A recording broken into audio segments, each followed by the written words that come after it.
Good afternoon. Happy Monday. Good afternoon to everyone. It's quite a full briefing room. Joking with my colleague that I have a hard out today at 5 p.m., so we'll make good use of our time. Just one announcement at the top, and then we'll turn to your questions. The United States took further action today, concurrently with the United Kingdom and the European Union, to promote accountability for the Iranian regime's human rights abuses by imposing sanctions on 10 additional Iranian individuals, including Iran's Deputy Minister of Intelligence and key commanders in the Iranian Revolutionary Guard Corps, as well as one additional Iranian entity. Today's action is the latest of numerous tranches of sanctions made in close consultation with our allies and partners and aimed at Iranian individuals and entities connected to Iranian authorities' cruel and violent crackdown against peaceful protesters.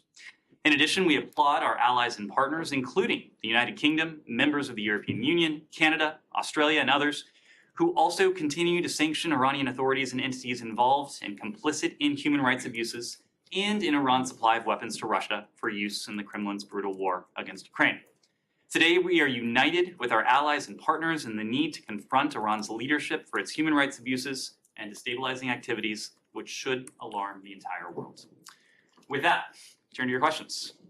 I was late, so I'll allow. Very magnanimous of you.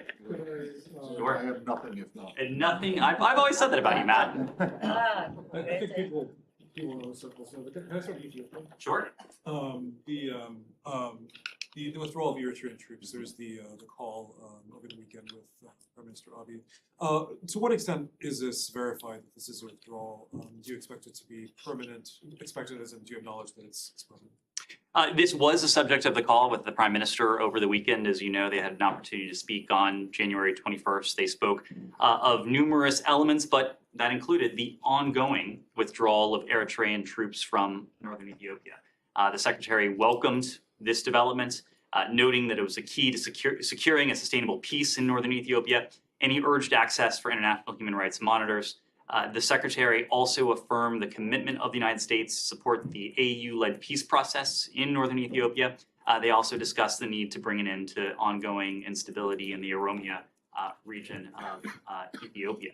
We do applaud the continued steady progress towards implementing the key elements of the cessation of hostilities agreement that was reached a number of months ago, as well as the positive role of the AU's Joint Monitoring, Verification, and Compliance team. When it comes to Eritrea, as I mentioned before, Sean, we are aware that Eritrean forces are beginning to withdraw from Ethiopia.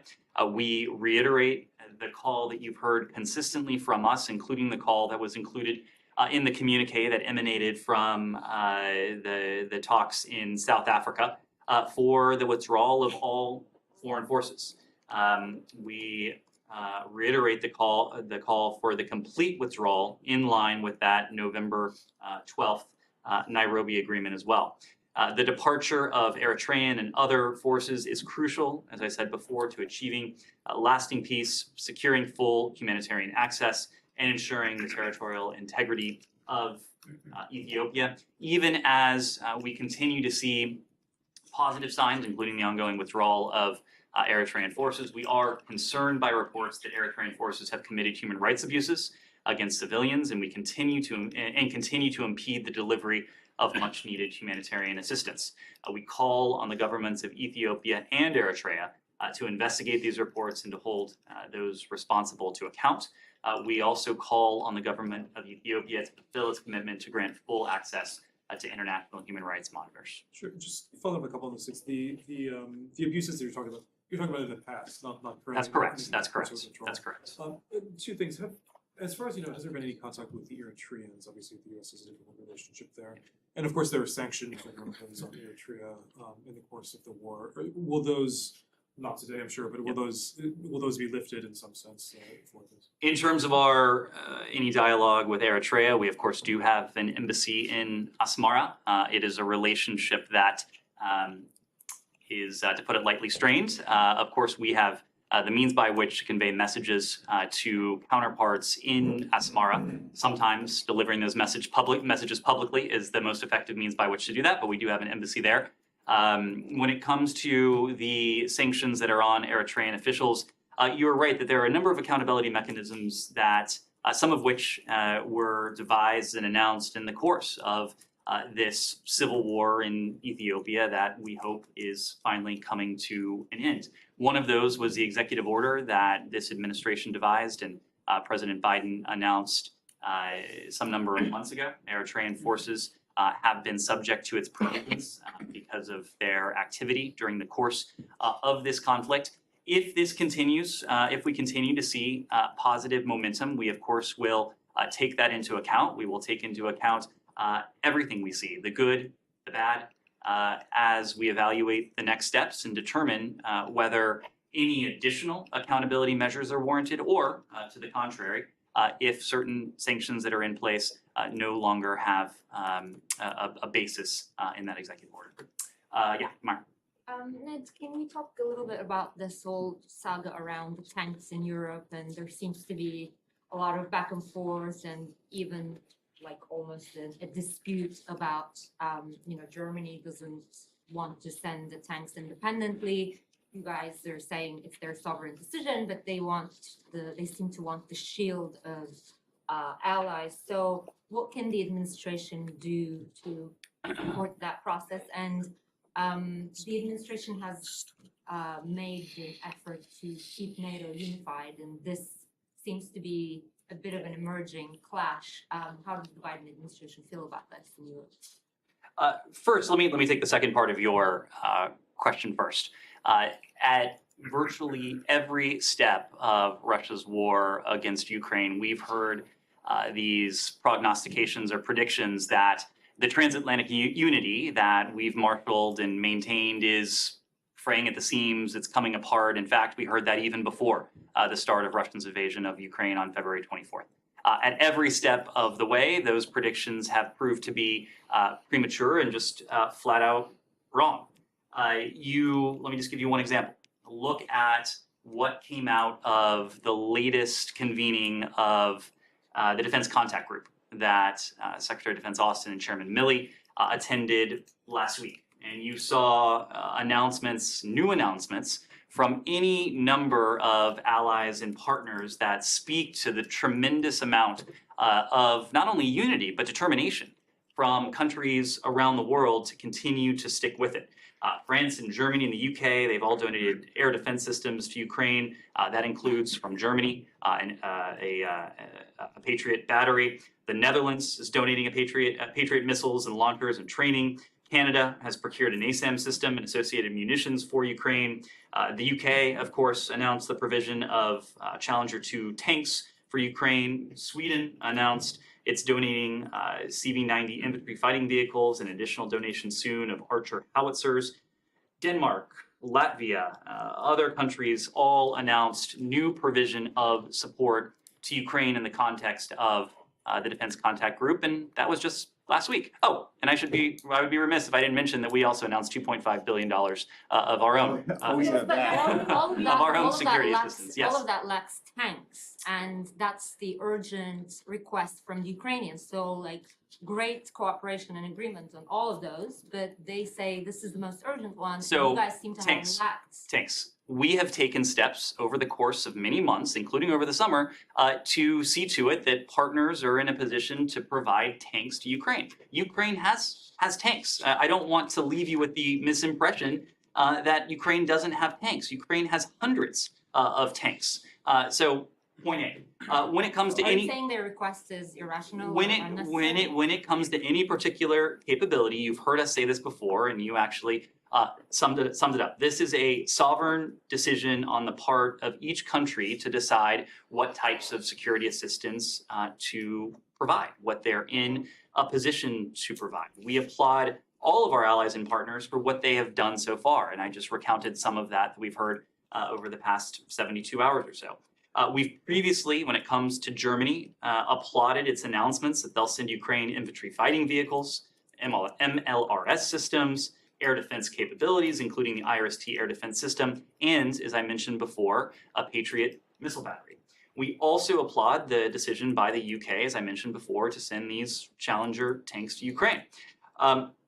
we will continue to do our part to provide Ukraine with what it needs. I mentioned our latest provision of security assistance that we announced on Thursday and Friday. That was the 30th drawdown of so-called presidential drawdown authority. 30 times now, we have announced hundreds of millions, if not billions of dollars worth of security assistance to Ukraine. And on Friday, we announced that we'll provide more than 500 armored vehicles to Ukraine, in addition to the Bradley fighting vehicles that we've previously announced. But what I role see do you with- play in the I see you having a follow-up question. I suspected you would go there. Our role there will be to continue to speak with our Ukrainian partners, to speak with our allies, including in the context of NATO, including in the context of the Defense Contact Group, to determine the needs of the Ukrainian fighters, and also what members of this coalition of some 50 countries are in a position to provide.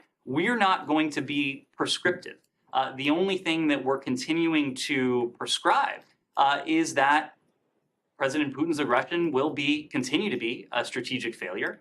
We are going to provide Ukraine with what it needs to take on the battle that it's facing at any given moment. We can say that until we're blue in the face, but more importantly, we can continue to demonstrate that. And I think you see that with the success that our Ukrainian partners have had on the battlefield, including with the security assistance that we've provided and some 50 other countries around the world have provided. Yes, in the back. In the meantime, In the back, yes, yes, yes, This please. is Deutsche Welle, Yes. so I'll follow up obviously to the main question. What impact does Germany's hesitation have on the German-American relationship when it comes to not sending tanks now? Question number one, and Poland says that they want to send Leopards to Ukraine without the permit of Germany. Would Secretary Blinken support that decision? These are questions for Germany, these are questions for Poland. In some cases, these are questions that our German allies will need to discuss with our shared allies. And my impression, having seen headlines that are just emerging, is that we may be hearing more from our German allies in the coming hours and the coming days. But I will say, Germany is a stalwart ally across the board, including in the context of the security assistance that it has provided to Ukraine. I've already mentioned some of the systems that Germany has provided, the IRIS-T system, the MLRS systems, the Patriot missile battery, not to mention everything else that Germany has spoken to over the past 11 months or so. If you would mention these systems and the amount of security assistance that Germany has to date provided on February 23rd of last year, I think there would have been a lot of people around the world who may not have believed you. Germany has stepped up. Germany has stepped up in a big way. It has provided quantity, but it has also provided capabilities that our Ukrainian partners need. There is no doubt in our mind that Germany is a reliable ally on this front and on every front. Ned, Poland, I just want to follow up. Is it on this? Is it on this? Yeah, on this issue. You know, in the meantime, you are really pressuring Germany to send the Leopard tanks, right? Said, why not send anyone? Said, I just went to some length to say that it is a sovereign decision of each country. A lot of pressure to send the Leopard tank. Why not send the A1M1 Apron? Why not? It's the best tank in the world. Said, this is something that our colleagues at the Department of Defense have spoken to.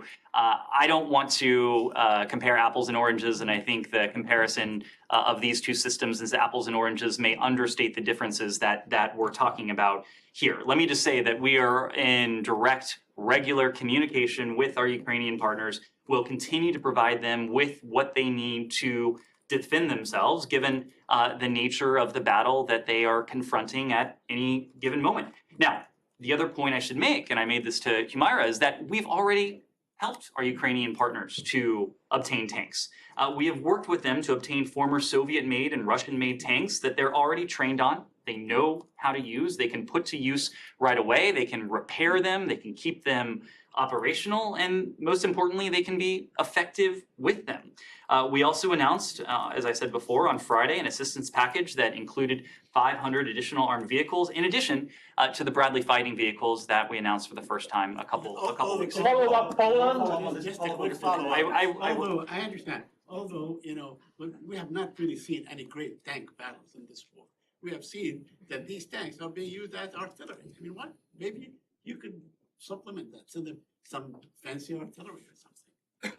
You're basically describing what we're already doing, yes. Ned, follow up, Yeah, Poland, please. follow up, go ahead. Yeah. Okay, so TV and Warner Bros. Discovery from Poland. So it's obviously a question about Poland's role here. So Poland wants to build, and it's a quote from the Prime Minister, at least a small coalition of countries that would send Leopards to Ukraine.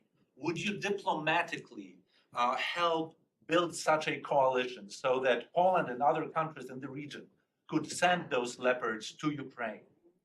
We have marshaled, built, led a coalition of countries, of 50 countries, that is for over the course of the better part of a year, has provided billions and billions of dollars worth of security assistance to Ukraine. And we keep talking about security assistance because that's where the questions are coming, but I would be remiss not to mention the economic assistance, the humanitarian assistance that countries around the world have also provided. I don't want to suggest that security assistance is the only form of assistance our Ukrainian partners need. They need all of it, and they need it from as many countries as are positioned to provide it.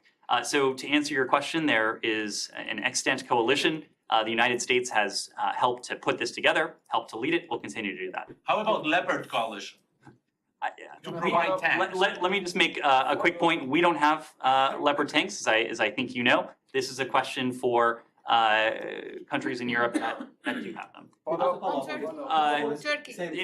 Just go ahead, Alex. to understand your position on this, we're not questioning about the unity. That's clear, that part has been established, and thank you for that. The question is about the leadership. Germany says the US needs to lead by providing with one single arm so we can release all the Leopards. Alex, I think oftentimes people in this room put words into my mouth. I think you might be putting words into the mouths of German officials. I'm not sure I've heard that from our German allies. Yes, how do you respond on this? Change the topic.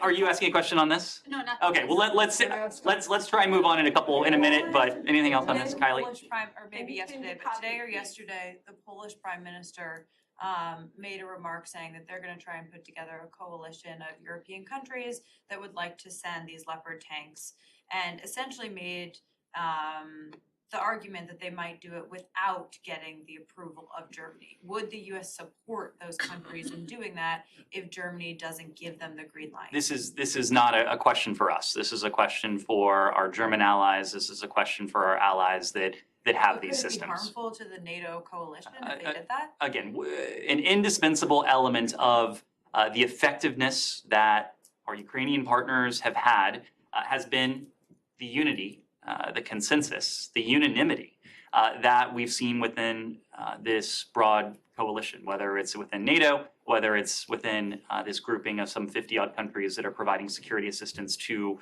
Ukraine. Of course, we put a premium on maintaining that consensus and that cooperation and that close coordination, but that's not a question for us. That's a question for our allies and partners with these particular. So if we're going to say you guys would actually prefer unanimity, or you would want unanimity?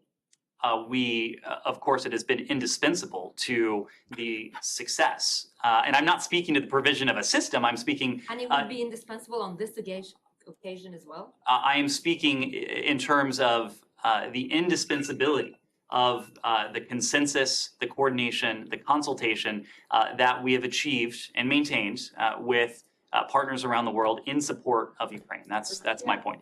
Anything? We'll take one more question on this. You seem particularly eager. On the peace side of these tanks, because I know Putin has been talking about if these tanks were to be given, nuclear war could have started. So if we could change the subject to a little bit to the peace side of it.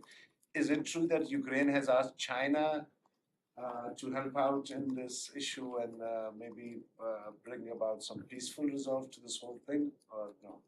That's a better question for our Ukrainian partners. I can say that we are looking to all countries around the world that have relations with Russia, including a relationship with Russia that we certainly don't have, and many of our closest partners in NATO and in the broader international community don't have, to use their voice, to use their pool, to use their leverage to encourage President Putin to put an end to this brutal war.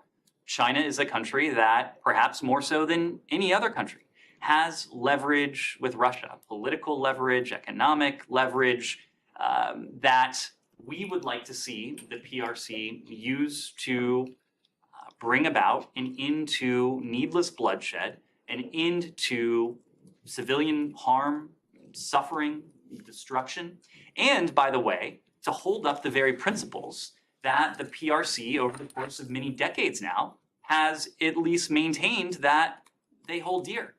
Whether it's in the United Nations system, whether it's in any number of international fora, we've heard from the PRC over the course of decades an emphasis on state sovereignty, an emphasis on the rules-based international order, an emphasis on the UN Charter by tacitly and in some cases explicitly supporting Russia's invasion of Ukraine. They are eroding their standing on all of those issues. They are taking actions that counteract everything they have said that they believe in. And then one question on India. We'll come back. China? Go ahead, Russia. Yeah. Thank you. I have Russia and North Korea together. The head of Russia's mercenary Wagner group sent a message of objection to the White House, reporting the armed deal between North Korea and the Wagner group announced by the White House last week. And they asked what the crime was. What is the State Department position on the objection of the Wagner group? Well, I would note that this letter from Mr. Prigozhin to my colleague at the White House came precisely in the aftermath of the White House declassifying additional information regarding the Wagner Group's activities inside Ukraine, the Wagner Group's the support that is receiving from the DPRK, not to mention a broader discussion about the destabilizing influence that the Wagner Group is having not only in Ukraine, but in other parts of the world, including in parts of Africa. So we've gone to great lengths to explain our concerns with the Wagner Group. We have declassified information, we've declassified imagery, we've spoken to our concerns in the Ukrainian context, in the broader context, and I think I'll let those comments speak for themselves. But regarding UN Security Council sanctions, if China and Russia oppose sanctions against the Wagner groups, will the US pursue its own sanctions? Yes, and we are. What the White House noted last week is that we are imposing additional designations, using additional authorities to pursue the Wagner Group. This is a group that for quite some time has been subject to US sanctions. We imposed further sanctions in March of 2022 related to Mr. Prigozhin's funding of the Internet Research Agency, which he uses to propagate his global influence operations. So we are going to use every appropriate tool to pursue the Wagner Group, to attempt to counter its destabilizing actions, its destabilizing influence, again, in the Ukrainian context and more broadly as well. And then will you engage in diplomatic cooperation with South Korea on these matters, these issues? On this particular issue? Yeah. It is fair to say that, of course, we have the closest of relations with our South Korean ally. There is a nexus to the DPRK in this case, given the provision of arms and other military wares from the DPRK to Wagner entities for use in Ukraine. We routinely discuss with our partners in the ROK the broad array of threats and challenges we face from the DPRK. Most frequently, the challenge we face from its nuclear weapons program, its ballistic missile program, but we've spoken to its activities in the cyber realm, to money laundering, to criminal activities, and yes, to its support for what Russia is perpetrating on the people of Ukraine. On Turkey? I need to move around, so yes, to get everyone. How do you respond to Erdogan? He said today that Sweden cannot count anymore on Turkey to join NATO. Well, you know our position on Finland and Sweden and their NATO accession. You've heard this from the administration. You've heard this from members of Congress. We strongly support their NATO candidacies. Finland and Sweden are ready to join the alliance. They are ready to join the alliance because of their military capabilities. The long-standing security partnership that we have with Finland and Sweden that now goes back decades. We exercise together, we cooperate together, we share information together, but they're also ready to join the alliance because these are highly developed democracies. When it comes to what we've seen in recent days, we support freedom of association, the right of peaceful assembly, as elements of any democracy.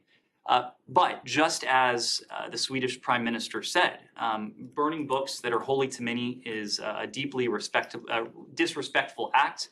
And he made the point that what is legal is not necessarily appropriate. We have a saying in this country, something can be lawful but awful.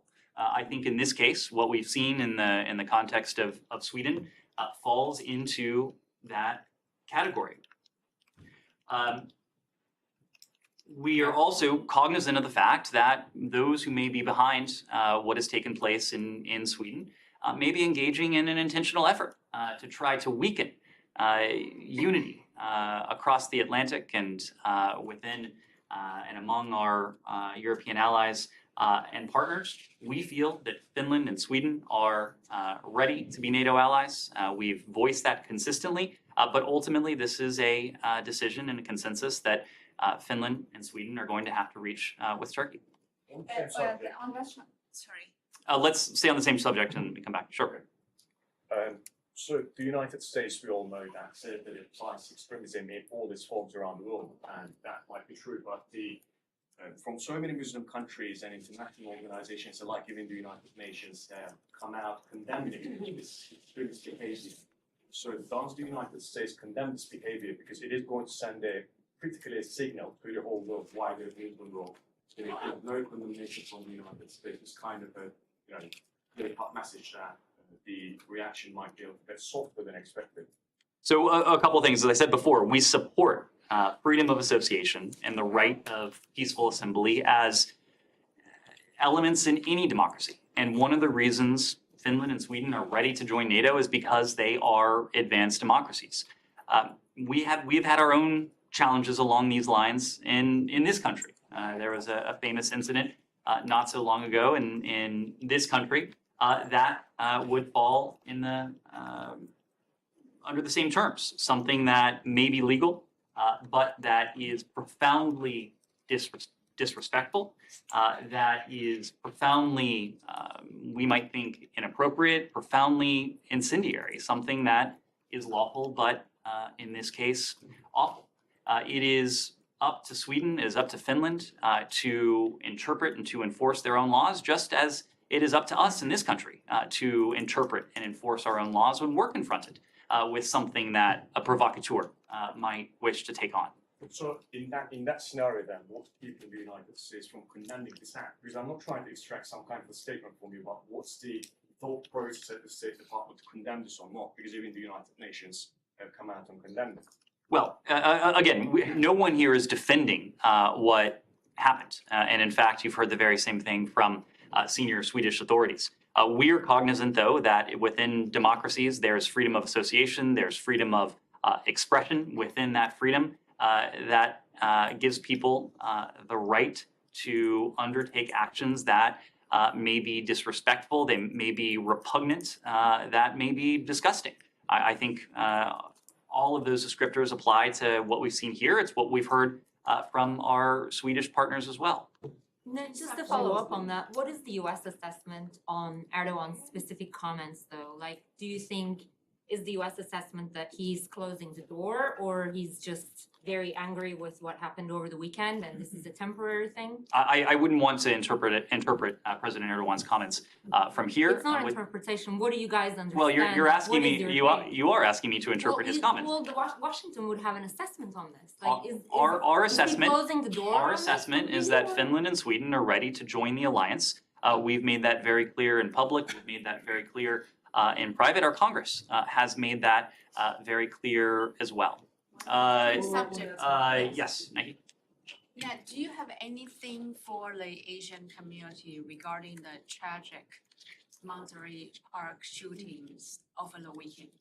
Of course, we all awoke to the heartbreaking news on Sunday morning, the terrible shooting that took place in Monterey Park. Just as you heard from President Biden, from the First Lady, our thoughts are with all of those who were killed in this horrific attack, all of those who were wounded in this shooting, those who are still recovering and fighting for their lives. This is an attack, of course, that has been felt across this country. We know that this is an attack that has, of course, been especially devastating for the Asian American, Native Hawaiian, Pacific Islander community as well. Our thoughts are with the entire community and obviously our law enforcement partners are pursuing this matter aggressively. Can I also ask about U.S.-China cooperation on to fight narcotics? When was the last time the two countries talked or had a meeting to talk about combating narcotic, for example, including the illicit fentanyl? And do you expect that to be on the agenda for Secretary Blinken travel to Beijing? When it comes to the agenda for his upcoming travel, I'm going to avoid getting into any detail at this point. I suspect we'll have plenty of opportunities to speak to all of you ahead of his travel to the PRC next month. Suffice to say, the Secretary will seek to engage substantively and constructively when it comes to those areas of competition, those areas that have the potential to be conflictual, to see to it that we can prevent competition from veering into conflict, but also those areas where we would like to see cooperation, or in some cases, deeper cooperation. On that third category, we have a long history of successful cooperation with the PRC on counter-narcotics. It is a threat that is felt acutely in both of our countries, and it's also a threat that neither of our countries can address alone. Engagement on this issue has been limited in recent months, but we are seeking to re-engage the PRC on this issue precisely because it is within that bucket of issues where we feel that we have a responsibility as two great countries to tackle this and to tackle one of the core challenges that we feel acutely here. I made this point the other day, but fentanyl is the leading killer of Americans between the ages of 18 and 49. It's precisely why Secretary Blinken, in any number of engagements with his senior team, raises the challenge of fentanyl, the need on the part of the State Department to see to it that we're doing everything we can through our bilateral relations, through international bodies, cooperation with the DEA and other departments and agencies in this government to see to it that we're doing everything to address it. When it comes to the PRC, since the PRC scheduled fentanyl and related substances as a class in 2019, the PRC is no longer a major source of fentanyl flowing to the United States, but we continue to see PRC origin precursor chemicals being used in illicit fentanyl production. Though its past action has helped counter illicit synthetic drug flows, we do hope to see additional action from the PRC, meaningful, concrete action to curb the diversion of precursor chemicals and equipment used by criminals to manufacture fentanyl and other synthetic drugs. This is a challenge not only within our own two countries, but around the world. Countries around the world expect us to work cooperatively to address it. Yes? Thank you. Last week, Secretary Blinken spoke with President Lorenzo And on the call, he highlighted the efforts of President Lorenzo to bring peace in the Democratic Republic of the Congo. Can you elaborate a little more on this call, and can you give us a view of the State Department on the effort that Angola is making to bring peace to the DRC, and what can U.S. do to help? Sure. I appreciate the question. The two did have an opportunity to speak on January 19th, late last week. We issued a readout in the aftermath of that call. But it was an important moment for Secretary Blinken to speak to President Lorenzo about a couple things. Number one was Angola's constructive engagement through the Luanda process, to engage with authorities from the DRC, authorities from Rwanda, to try to bring about an end to this conflict, this needless violence in the eastern DRC. When we were in the DRC and Rwanda over the summer, the secretary spoke in very complimentary terms with high praise about the role that we've seen Angola and other countries play to try and address the disagreements between the DRC and Rwanda and to bring about an end to the bloodshed that has cost far too many lives. We also have a burgeoning economic partnership with Angola. It was a topic of conversation between the two leaders. The secretary raised the upcoming visit of Amos Hochstein, who is a special presidential coordinator for the Partnership for Global Infrastructure and investment, something that we are very bullish on as an opportunity to bring additional economic prosperity, partnership to countries and places around the world where the United States has not always been the partner of first resort when it comes to infrastructure, when it comes to investment projects, and we hope to see that change. They also discussed some follow-up matters from the U.S.-Africa Leader Summit. We were very happy to welcome the Angolan delegation to Washington in December, and I suspect that we'll continue to see follow-up from other senior officials in this department to their Angolan counterparts in the weeks and months ahead. And can you tell us if there is any upcoming visit from U.S. officials to Angola? What I can say, The coordinator for yes, what I can say, you heard this from President Biden at the conclusion of the U.S.-Africa Leader Summit, that individuals from across this administration, senior individuals from across this administration, are going to be spending quite a bit of time on the continent over this coming year. So Angola is one of the countries? I don't have any travel to announce today, but whether it's Secretary Blinken, whether it is our ambassador to the UN, Linda Thomas-Greenfield, who just announced an additional trip to the African continent today, the First Lady, the President himself, others, I suspect you will see a number of senior officials from this administration in Africa in the coming months. Can you dear Congo briefly? Sure. There was an attack today in the east of the DRC claimed by ISIS.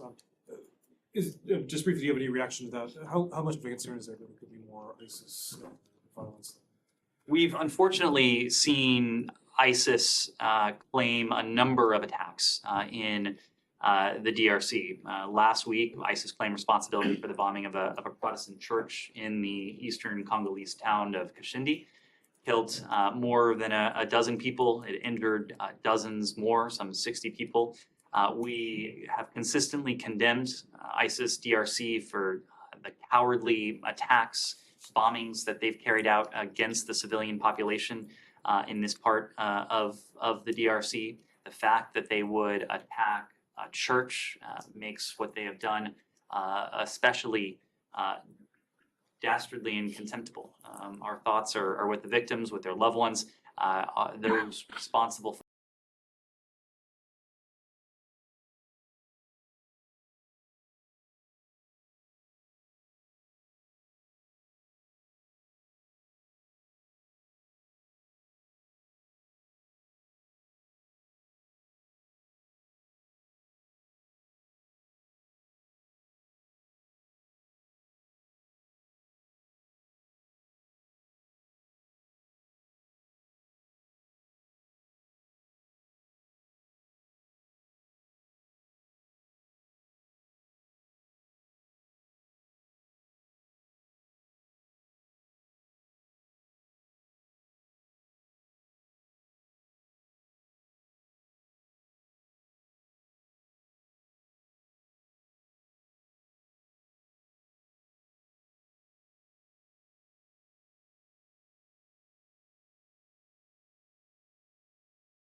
for this must be held to account. And just very briefly on DRC, there's a weekend statement, the Secretary's call with Foreign Minister Al-Thani of Qatar, and it mentions actually to talk about DRC. Can you be more specific what the Qatari role there that they're looking for? There's not much additional I can add on this, but of course our Qatari partners have been useful bridge builders across any number of challenging issues. They have helped us indispensably when it comes to Afghanistan. They've been a force to help create and reinforce regional stability and integration in the Middle East, but they've also played a role that is much further afield, including in the context of the conflict in Eastern DRC. Thank you. So, the United Nations Human Rights Representative for Afghanistan released a report today that shows a new high level of human rights violation by the Taliban in many levels. They torture women, human rights activists, and so on and so forth. So may I ask you which kind of action the United States would take to keep the Taliban accountable? So far, we have seen that the Taliban asked many things from the United States, and they got it, many of them. They got money, and also they are flexible, some sort of, but they haven't given anything so far, especially the United States asked for, including women's rights. They banned women from universities, and they are torturing journalists and human rights activists. So people are asking this question, that which kind of action the United States would take to keep them accountable. Sure. I just want to be very clear on the premise of your question. It is certainly not the case that we have provided the Taliban with any support whatsoever. And in fact, we have gone to great lengths to continue to be the world's leading humanitarian provider to the people of Afghanistan in a way that doesn't flow through the coffers of the Taliban. We provided about $1.1 billion worth of humanitarian assistance to the Afghan people, not to the Taliban, not to any entity purporting to represent or to serve as the government of Afghanistan for that very reason. When it comes to the trust fund that we established a trust fund so that this funding would not be able to be diverted to the Taliban and to use for their own ends.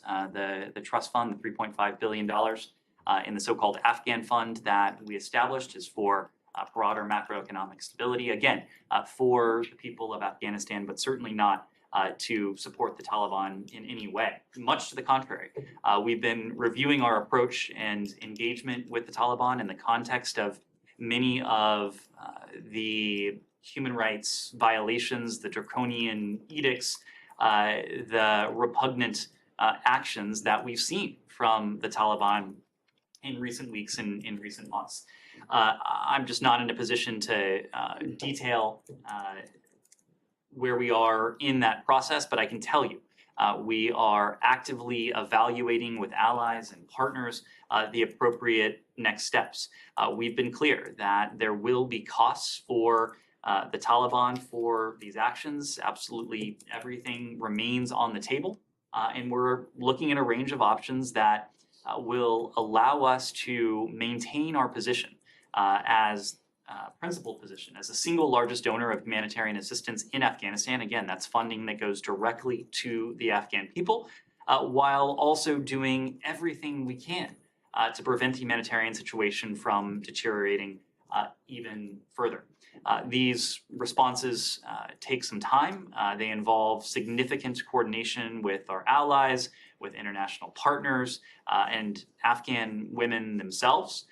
We have been in touch with senior UN officials as well. There have been delegations from the UN to Afghanistan to investigate the situation and to be a constructive force vis-a-vis what we've seen from the Taliban. But the humanitarian and human rights communities, there's no question, are facing extremely difficult options as they strive to help those in dire need, while also remaining neutral, impartial, and independent in their provision of support to the Afghan people. because as a result of these edicts, men are not allowed to enter women-headed households. NGOs cannot reach most of the most vulnerable inside of Afghanistan, including in women-run households and mothers who must maintain adequate nutrition for their newborn babies without female workers present.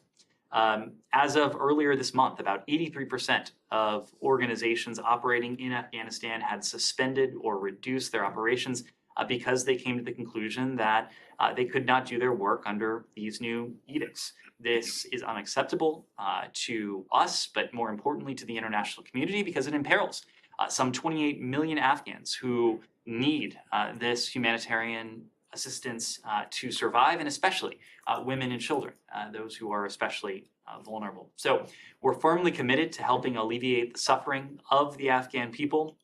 And as I mentioned before, we've been the world's leading humanitarian provider, $1.1 billion in assistance since August of 2021 to provide critical aid. And I have no doubt that we'll continue to do everything we can to support the weighty humanitarian needs of the Afghan people. Yeah, the concern is that the Taliban are getting that money because there is no any clear strategy to give that money to ordinary people and vulnerable people. So the concern is, and there are reports that Taliban are obviously using that money for their own benefits. This money is not flowing to or through the Taliban.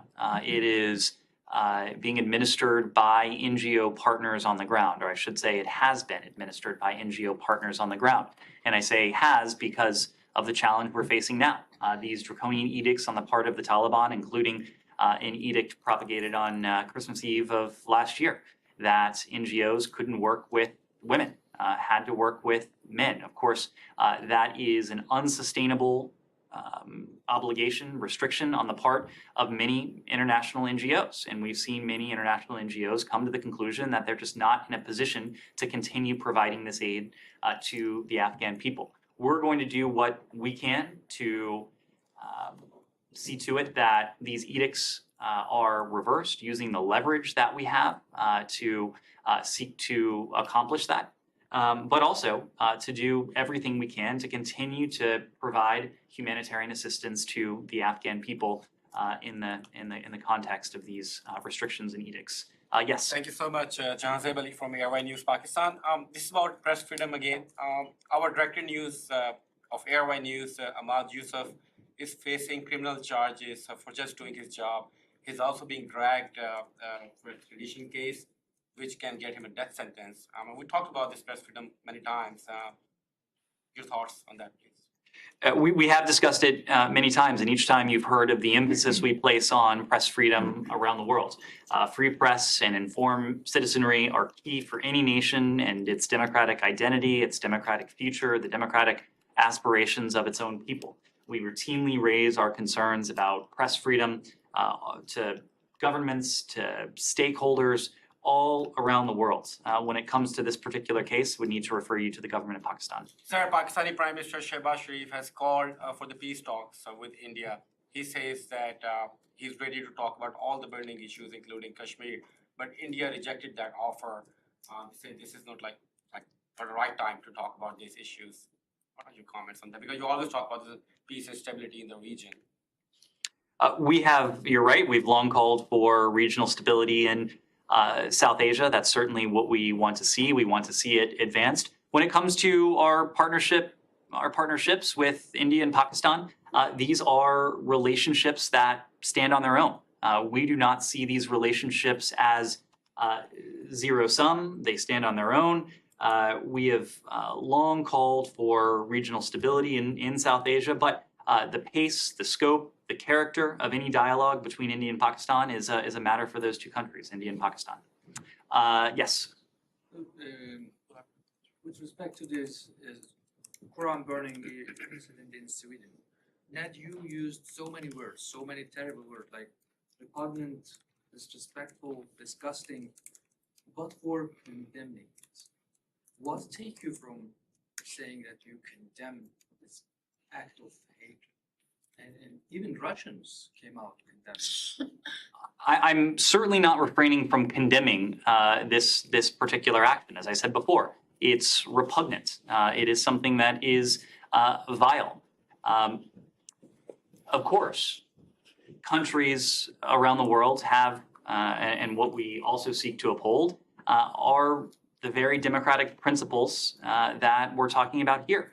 The right to freedom of assembly, the right to freedom of expression. I was making the point that we've had at least one high-profile similar incident in this country that was equally repugnant and vile, and that we spoke out against at the time, just as we're doing so in the context of what has happened in Sweden, just as our Swedish partners have done.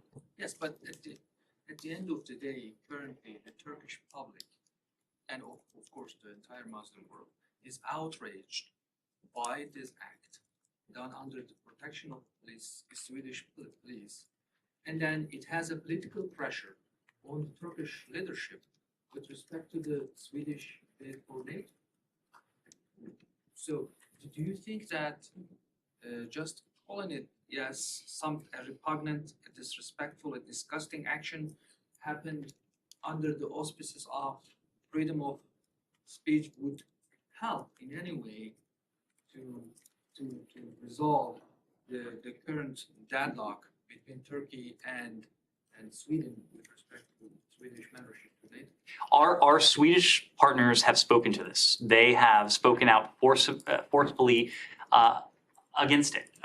The fact of the matter is, this was, as I understand it, a private individual, a provocateur, someone who may have deliberately sought to put distance between two close partners of ours, Turkey and Sweden, who may have deliberately sought to have an impact on the ongoing discussion regarding the accession of Sweden and Finland to NATO. This, of course, was not an act of the Swedish government. This is something that our Swedish partners have rightfully spoken out against, just as we spoke out against a similar vile act that took place about a decade ago in a previous administration here. It doesn't, because something happens in a democracy, does not mean that the government supports it. It is a reflection of the values and principles that we hold dear, including freedom of association, freedom of expression. Something, again, can be lawful and awful at the same time. It's precisely why Sweden has spoken out against it in this case, as we've spoken out against similar examples in the past. Yes, in the back. Yes, Ned, last week I had asked you about Narendra Modi and how the US has compromised on some of its values. And the BBC just released a documentary on Modi, on how he had butchered, and the report was just released, it was a government report. BBC just released it, it was made by a former secretary, in which he has even mentioned higher number of deaths, higher numbers of women raped, and it was just done right under the nose of Narendra Modi. I had never challenged the strategic interest of the US with India, but I regret the fact that since last 8 years that I've been covering the State Department, I have not seen once an official standing here at UC condemning Narendra Modi himself individually, not just as a prime minister, but individually his acts. And I'm sure the US officials were aware of it as well. I'm not aware of this documentary that you point to, but what I will say broadly is that there are a number of elements that undergird the global strategic partnership that we have with our Indian partners. There are close political ties, there are economic ties, there are exceptionally deep people-to-people ties between the United States and India. But one of those additional elements are the values that we share, the values that are common to American democracy and to Indian democracy. India, of course, is the world's largest democracy. It's a vibrant democracy. And again, we look to everything that ties us together, and we look to reinforce all of those elements that tie us together. So my godfather is an Indian as well, by the way. So I have all the respect for India. Don't get me wrong, anything. But I just regret the fact that how is it possible that the State Department officials who were posted there at that time did not know that this individual who's is a former chief minister. It happened right under his nose. 2,000 people were burned alive. Again, I'm not familiar with the documentary you're referring to. I am very familiar with the shared values that connect the United States and India as two thriving, vibrant democracies. When we have concerns about actions that are taken in India, we've voiced those. We've had an occasion to do that, but we want first and foremost to reinforce those values that are at the heart of our relationship. One follow-up, but do you think that such foreign policy has affected President Biden's Indian voters here in the US though? We don't think about it through those terms. I don't think about domestic politics, and neither does anyone in this building. Yep. One on China. What is your assessment of the COVID situation in China? Do you have any, because the figures that are coming from inside China are not said to be not very reliable. Do you have an estimate how many people have died? How many people have been impacted by COVID-19? And has it impacted its aggressive behavior against its neighbors?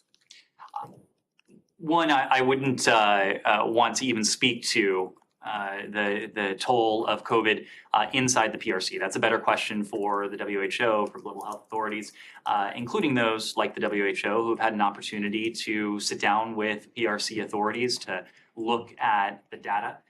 The point that we have routinely made is that we wish to see transparency from the PRC. We wish to see transparency towards the WHO so that the broader international community can be best prepared to detect and prevent the spread of any new variants that may be circulating and could have the potential to emerge. It's not just a point we have made, but it's a point that the WHO has made as well.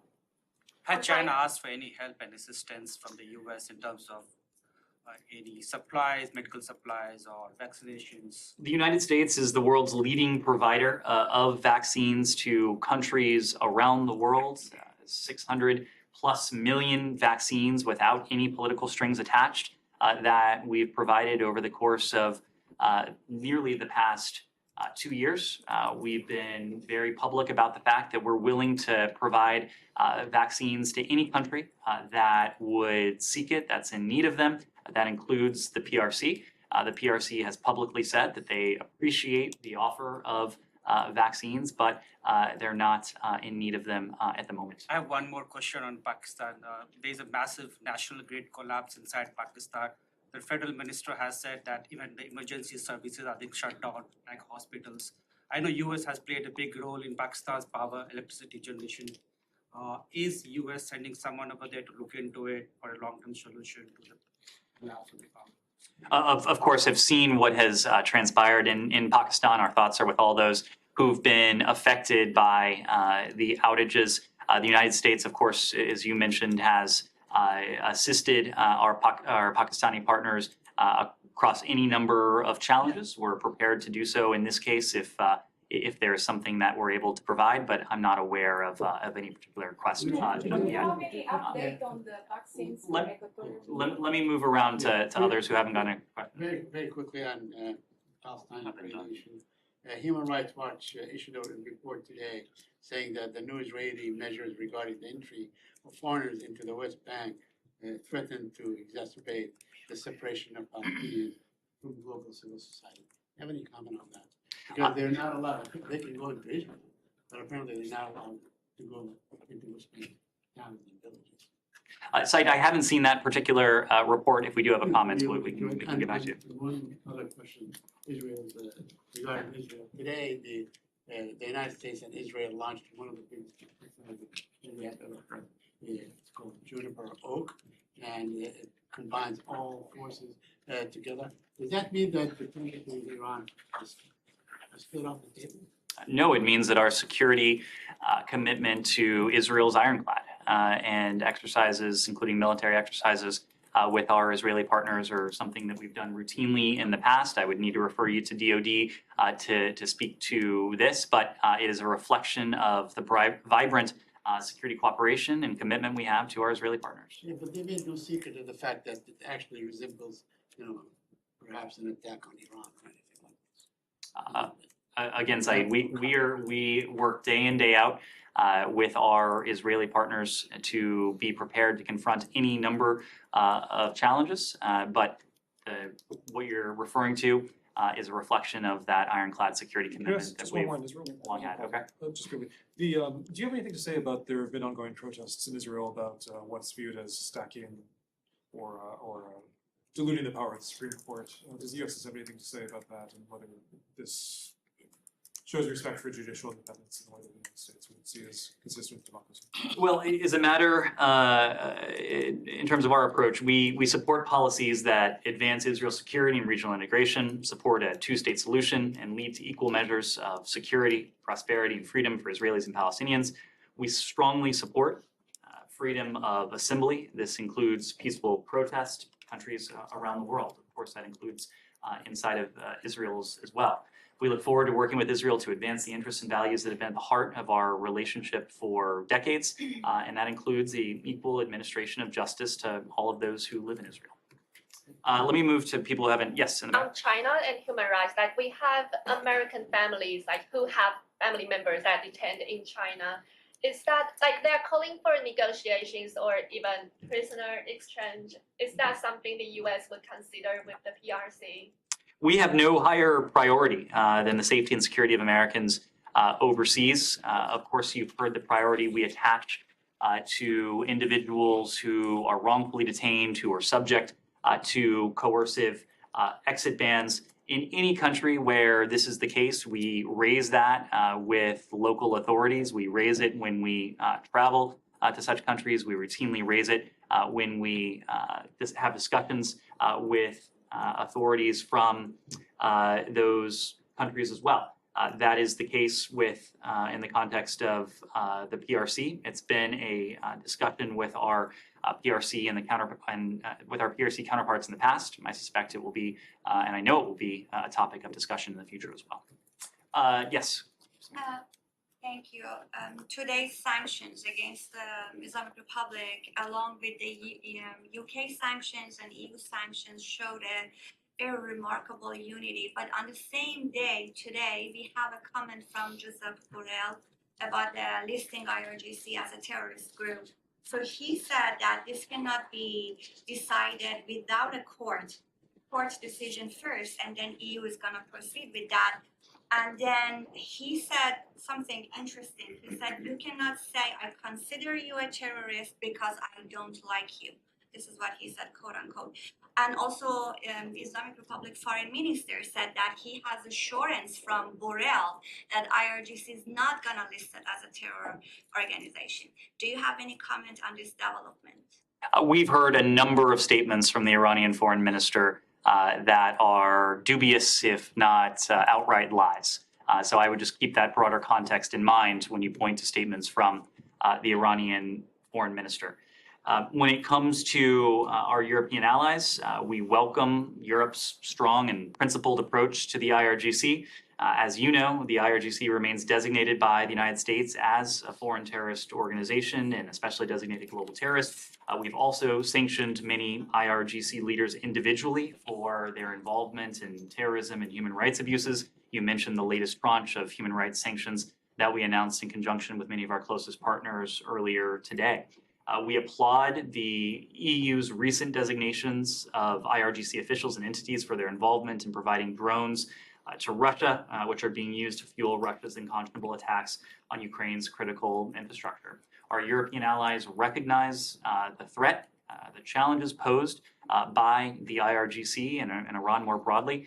We have enjoyed exceptionally close cooperation and coordination with Europe on confronting these challenges. And that his hesitation, Borrell's refraining from this, which is very the opposite of what we are hearing from other, let's say, parliament members, like Germany's member at the parliament, European Parliament. Do you think this hesitation is coming from a hope that he has? I cannot help but wonder, maybe Borrell is still hopeful that JCPOA is going to be revived. Can this a sign of that? Or? I couldn't speak to the High Representative's comments. In fact, I would refer you to the EU on his comments, and these are questions for our European allies. But what is not a question is the JCPOA. We've been very clear that the JCPOA is not on the agenda, has not been on the agenda for months. Iran has consistently turned its back on opportunities to pursue mutual return to compliance with the JCPOA. And as a result of what Iran is doing around the world and to its own people, we have focused on sending very clear messages to Iran. Stop killing your people. Stop providing drones to Russia for use in Ukraine, and release the Americans that you are wrongfully detaining. Yeah, Shannon. Same topic. Can you say if the U.S. has given the European Union any consult on whether to designate the IRGC? And can you say just would the U.S. welcome, while it's in the hands of the EU, would the U.S. welcome such a designation? This is a question for the European Union, but what I can tell you is that we routinely discuss the challenges and threats posed by the IRGC with allies and partners around the world. And of course, that includes with our European allies bilaterally, but also with the EU as a whole. There is no illusion in Europe about the challenges or threats that the IRGC poses. We're always looking for ways that we can work with our European allies to counter the malicious activity of the IRGC, other Iranian proxy groups, other groups that Iran has supported. And we have applauded the recent designations that we've seen from our European allies of IRGC officials and entities for their involvement in some of what we've already discussed, Iran's provision of drones to Russia, and as a result of the human rights abuses that we've seen in Iran. Yes, Elizabeth? If I could follow up on that. On today's human rights sanctions, do you have any indications that the designations of Iranian officials are having an impact internally, including on the security forces behavior? It is always difficult to delve into a hypothetical or a counterfactual like that. We want to send, and I think we are sending, a very clear message to the Iranian regime, two messages really, that the world is watching and the world is prepared to take action in response to the violence that Iranian officials are perpetrating against their own people. This is not the first round of sanctions that we've announced against Iranian officials in response to the protests that we've seen in Iran since late last year. If Iran continues to engage in these human rights abuses, we will continue to apply even more pressure on Iran. But of course, this is about human rights. We have other concerns with this regime, and we are going to use every relevant and appropriate authority to hold it account on the various fronts, from human rights to its provision of UAV technology to Russia, to the challenges that are posed by its nuclear program, to its support for terrorist groups and proxies as well. Yes. Kausar Javed, Bold News, Pakistan. Former Prime Minister of Pakistan, Imran Khan, has said he wanted to establish good relations with the United States of America. As we know, many things happened in the past. If we get elected as a Prime Minister of Pakistan, what would you open the door for talk to him and his party? We are, of course, open to and would work with any elected government in Pakistan. Pakistan is a partner of ours. We share a number of interests. We have demonstrated our desire to see constructive relations with Pakistan over the course of successive governments. As we have said in different contexts, we judge governments by the policies they pursue. It would ultimately be a question of the type of policy that any future government of Pakistan might pursue. Alex. Thanks so much. A quick follow-up on Wagner. I also have another question on the Secretary's call to Azerbaijan. I'm having trouble understanding the administration's strategy on, first of all, going with the TCO designation instead of FTO, which we discussed last week, Foreign Terrorist Organization. And if the intention here is to go after their business, why announce your intention on Friday and not taking action until this week? Aren't we galloping against the time here? So a couple things on that, Alex. One, as I said before, we're reaching for every appropriate and effective authority when it comes to countering the activity that the Wagner Group is engaged in. These authorities are not authorities that we've created ourselves. Oftentimes they are legislated, they are written into law with various requirements that any particular group would have to meet, whether that's the Transnational Criminal Organization Authority, whether that's a state sponsor authority, whether that is any authority that we've attached to terrorist organizations, criminal organizations, or otherwise. When it comes to what we announced about our forthcoming plans for the Wagner Group, the activity that we've seen on the part of the Wagner Group allows us to meet that threshold that is established under the Transnational Criminal Organization Authority. It is engaging in activity out of a pursuit of, in some ways, profit, in some ways, prestige. It is employing officials who are criminals. In some cases, its subordinates include those who have been released from prison, where they have been serving long sentences for committing violent crimes. So we look to the authority and the requirements that we have to meet. In this case, we're confident that we're able to meet it in the case of Wagner's status as a transnational criminal organization. It provides us another tool to hold the Wagner Group, its senior officials, and its employees to account. We'll have more to say on a broader set of actions that we're taking later this week. I don't want to get ahead of that, but we are confident that this is an appropriate step given what we've seen from the Wagner Group. Thank you. My next I need to move on, Alex. Yes. One question on Lebanon and the other on Russia. On Lebanon today, the judge investigating Beirut blast resumed his work, and he made charges against senior officials. Some of them are your allies and have been in the States before a few months ago. Do you have any comment on that? And my second question is on Russia, the downgrading diplomatic relation with Estonia. Do you expect similar behavior from Putin against other NATO members? If you're referring to the decision on the part of Baltic states to downgrade their relations with Moscow, these are sovereign decisions on the part of our partners. We would defer to them as to determine the level of diplomatic representation, if any, that is appropriate with Russia. When it comes to Lebanon, we in the international community have made it clear since the explosion that we support and urge Lebanese authorities to complete a swift and transparent investigation into the horrific explosion at the port of Beirut. The victims of this explosion in August of 2020 deserve justice. Those responsible must be held accountable. Yes, go ahead. I have a question now. I see this statement that you continue the talks with Turkey on the F-35 program.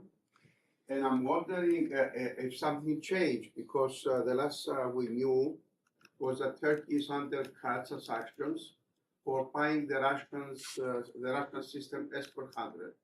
Why do you talk? That's right. Nothing has changed in terms of Turkey's eligibility for the F-35 program. DoD did issue a statement. This is a discussion regarding how to wind down elements of that program.